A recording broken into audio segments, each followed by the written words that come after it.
Hello YouTube! Today I'm going to be reading my common application for the first time since I submitted it in 2019. And I'm also going to be eating a salad. Alright, now I have to figure out what my login is. Okay, so this is all personal information, so I'm not going to show it to the screen, but I just downloaded the PDF. And so the first page is like my name, my address, military status, which is none, Hispanic or Latino, yes, English was spoken at home, citizenship status, family history, whether or not my parents are divorced, and they are, my mom, her information, her job, and her level of education. Both my parents have master's degrees. My mom went to UCSD and then a grad school in San Francisco, and my dad grew up in Peru. He had his associate's degree and then he went on to get a master's degree. And then my sister's education, which was high school. Then there's like my guidance counselor information. Also, my high school in South Africa that I spent part of my sophomore year at is listed here, along with the contact information. The ranking was a weighted ranking. It was 20 out of 340, and my GPA was, at the time I applied, a 4.4 weighted, and I think like a 3.97 unweighted, but it's not even like mentioned on the Common App, which is weird. My current or most recent year courses for my senior year, which was AP Lit, AP Spanish, AP Calc, Honors Physics, and Economics. And AP Lit was second semester, AP Spanish, AP Calc, Honors Physics, and then Gov. AP Gov was second semester. And then I put my honors, National Hispanic Recognition Program Scholar, for people who are more than 1/4 Hispanic or Latina, or Latino or Latine, who scored a certain amount on the PSAT and had like above a 3.5 or 3.6 GPA, and then you apply through the College Board. AP Scholar with honor, I think it's passing 4 AP tests with a higher than 3 average, I think. I mentioned an award I got for a business I ran from my school. I mentioned California Scholarship Federation member, which is like California's like honor society thing. Then finally, I mentioned this scholarship that I got for my school in South Africa. And under future plans, I put lawyer or judge or undecided. And I feel like I've deviated so far from that at this point, which is really funny. My evidence-based reading score on the SAT was a 720, and my math score was a 700. My essay was 16, which is really not great. I took it once, so my composite score was a 1420. AP subject tests, US history I got 5, English Lang and Comp I got 5, environmental science I got 4, and then I never took any other AP tests except for Spanish, and I got a 3, which is very sad. Activities, my first activity that I listed was my community service. I worked in like a youth prevention of dating violence program. I said that I spent 2 hours a week, 40 weeks per year for all 4 years of high school. Under social justice, I put chair of the sexual health committee at Marin County Youth Commission. I just did that for 12th grade, 2 hours a week, 40 weeks per year. Next, I put my internship with the supervisor I worked at in local government. I said 4 hours a week, 32 weeks per year. Under clubs and activities, I put the business I ran my junior year, and I said 4 hours a week, 20 weeks per year. For work, I put my job as a child care provider for 11th and 12th grade, and it was 2 hours a week, 52 weeks per year. I also put for work being a youth campaign leader at this domestic violence prevention organization, which was 15 hours a week for 10 weeks. Next, my internship for an immigration attorney comes up that I did in 11th grade. That was 4 hours per week, 8 weeks per year. And I wrote that I drafted country conditions reports that were used in court to support asylum applications. I mentioned a podcast that I did at my school in South Africa that I was a host of for like maybe 6 weeks. I put my foreign exchange program, my dance experience last because it didn't really, matter to me. But 4 years, 7.5 hours per week, 36 weeks per year. For the essays, I'm gonna maybe have to bleep out some personal information. So if there's some weird editing going on here, that's what happened. So this is my personal essay. I answer the prompt, some students have a background, identity, interest, or talent that is so meaningful, they believe their application would be incomplete without it. If this sounds like you, then please share your story. Okay.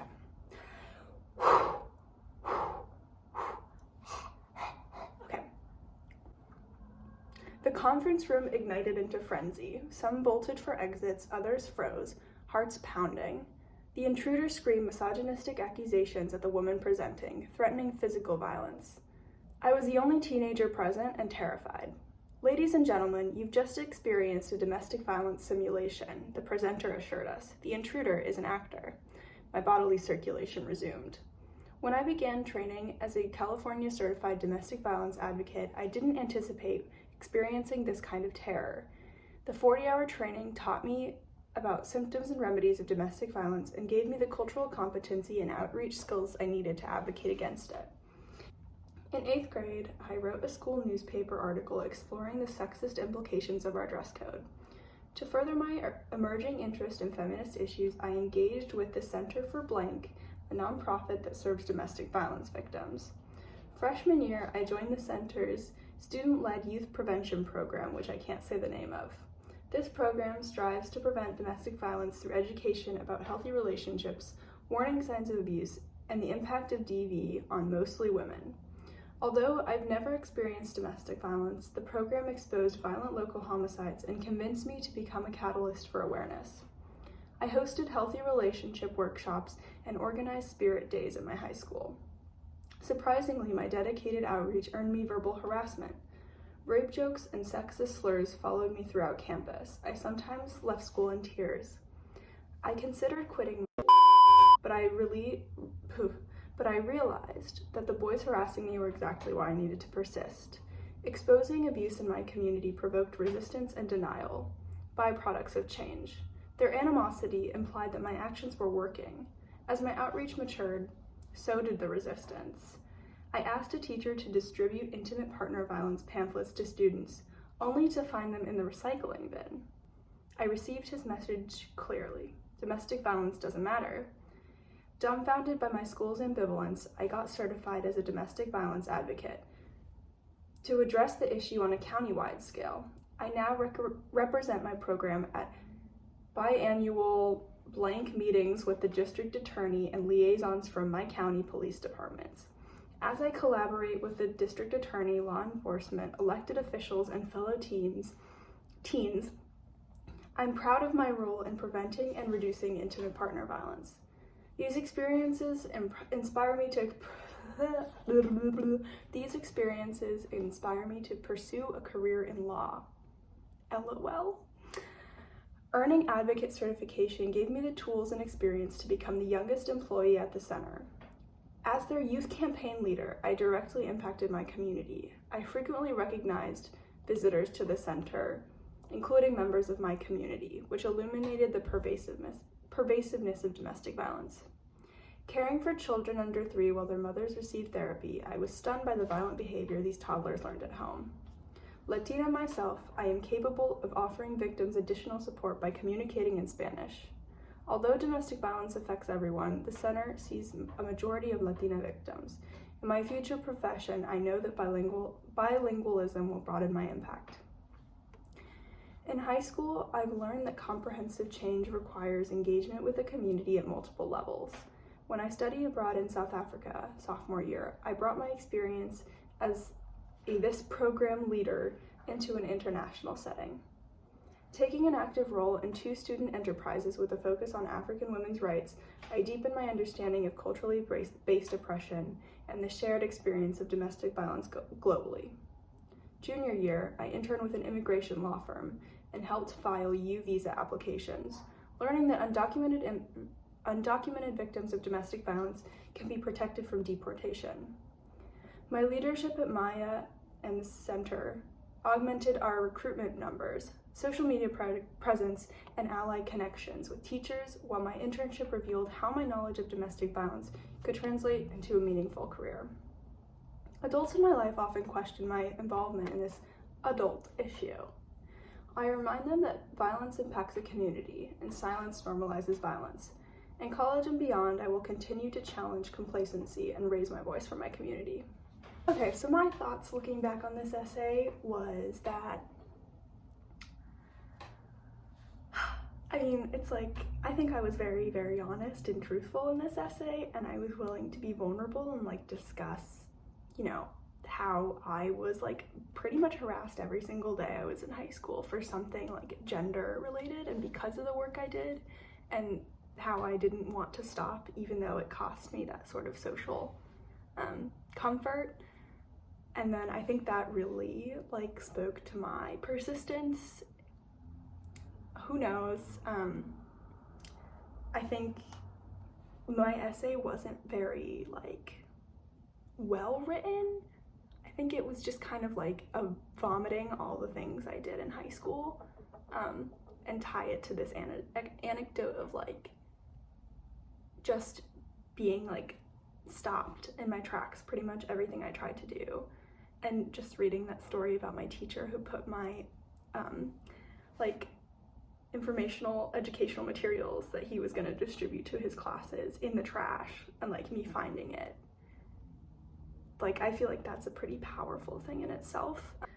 And also, I think I tried to shove everything I've ever did in this essay, and I did work with a really well-respected college counselor, and this was her advice to me, is just put these certain points in, and I feel it was a little too jam-packed, and obviously it worked out, but I don't think it has to be that, It can be more of a narrative piece, and it really just depends on what prompt you're answering. I wrote this essay without even looking at a prompt, and that was also my college counselor's advice, just write it and see which prompt it fits in. So there's a lot of room to do a lot of different things with your Common App essay.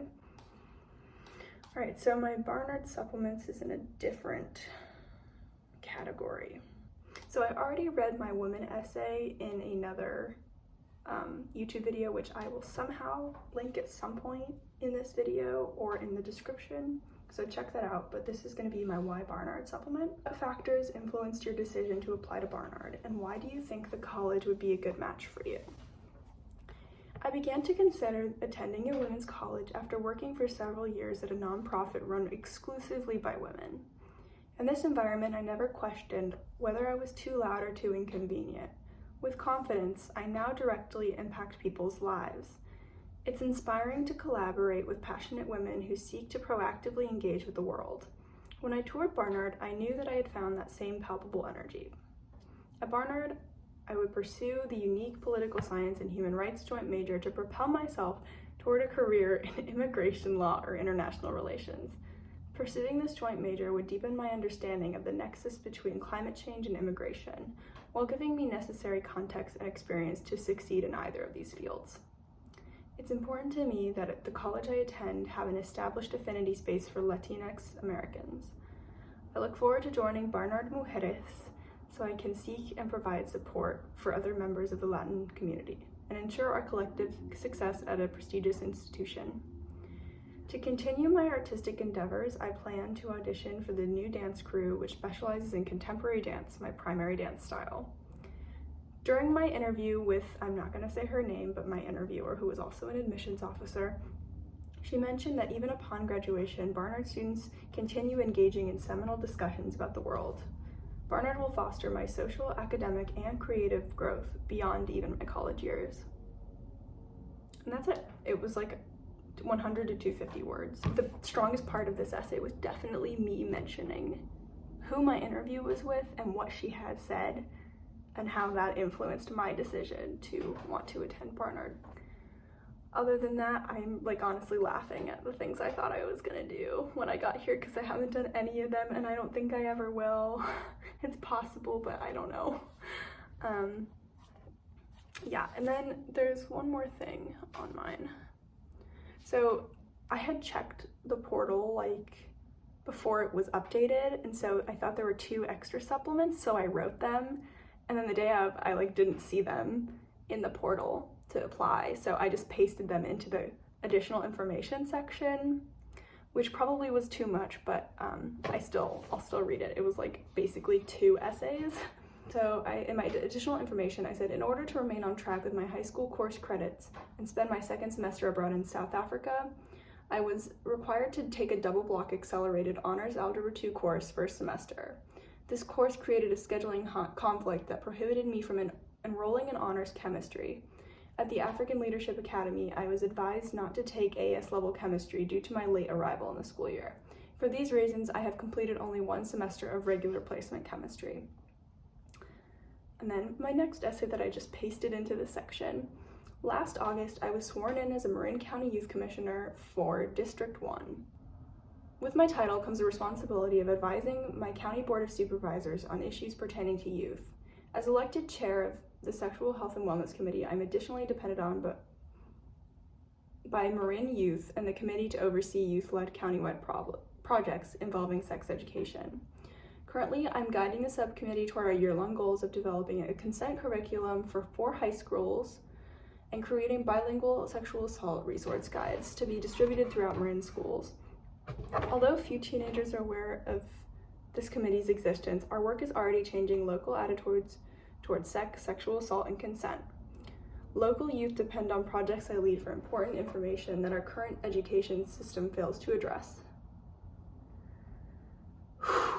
Identifying the faults in our current sex ed infrastructure is difficult because there are no readily available local statistics on rates of teen sexual assault, harassment, or overall satisfaction with sex ed. We are developing surveys to gather this information from teens.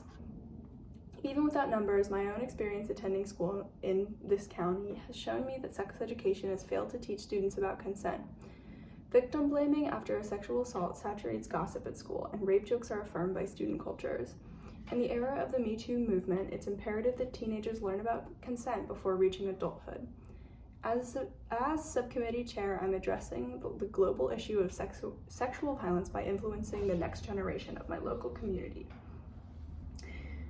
For my final project in the environmental school I went to, I've committed to a year-long internship that will serve as a capstone of the knowledge and practical experience I've gained over the past 3 years in leadership, sustainability, and community activism.